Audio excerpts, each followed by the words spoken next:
Well, the Bay Area's largest newspaper, the Tampa Bay Times, announced last week that it needed to reduce payroll by 20%, part of a series of cost-cutting measures.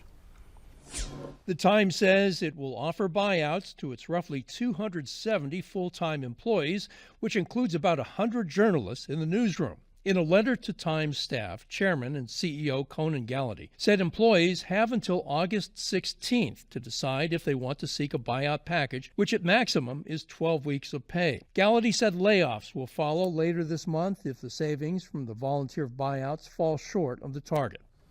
So, Daniel, 60 staff jobs are at stake here. What's at stake for the public interest? It's heartbreaking. I mean, you have 4 ink-stained wretches sitting at this table who have all been through this, especially at the Tampa Tribune and maybe elsewhere with you.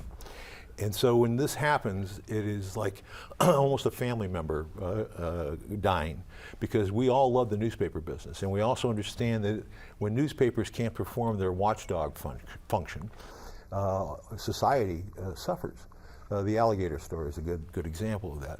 And we've had many other examples where as newspapers have had to reduce their staff, there's less and less coverage of county commissions and city halls and other government agencies.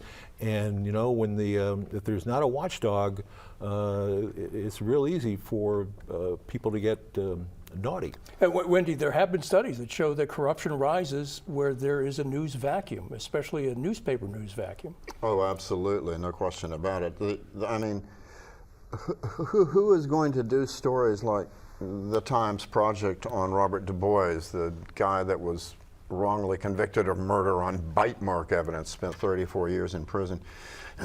Who's going to do stories like the Times' coverage, credit to Tracy McManus, of Scientology and its work in Clearwater? Who's going to do these things? The Times is still, with these staff losses, doing major stories.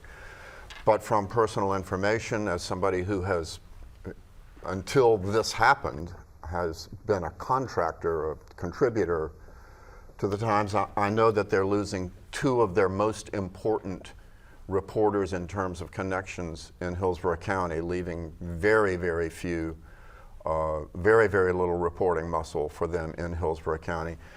They are losing the only reporter they have in Pasco County. They're losing, well, just a number of other people. Now, that, as I said earlier in the show, there are some alternative sources taking over, filling in a lot of these gaps. The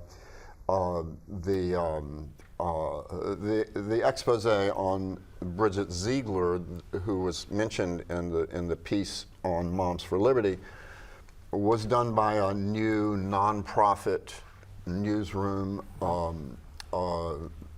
the Florida Trident, which is published by the Florida Center for Accountability.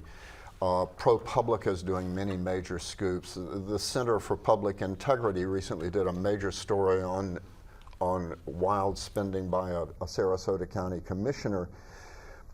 But most of these organizations don't normally focus on the city council, the county commission, things like that. So where is this coming from? I don't know. Rosemary, I can remember moving here in 1978. We had the Clearwater Sun, the St. Pete Evening Independent, the Tampa Times. We had a bunch of newspapers that no longer exist, daily newspapers.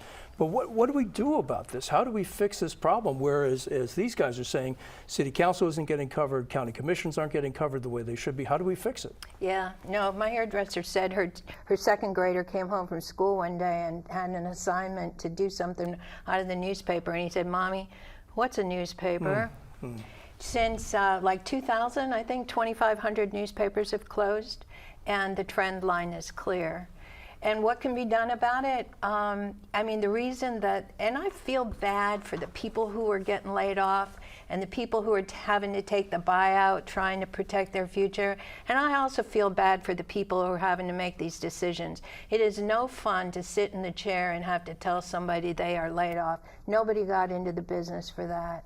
The only solutions that the industry has identified is they're asking Congress to let them to undo antitrust so that they can work collectively to demand that Facebook and Google, which is scooping up all the advertising dollars that used to fund these salaries, to share some of that money with them. Because a lot of these stories that newspapers generate end up on Facebook and That's Google. where people get their news, is all right. from social media. All right, well, we're almost out of time.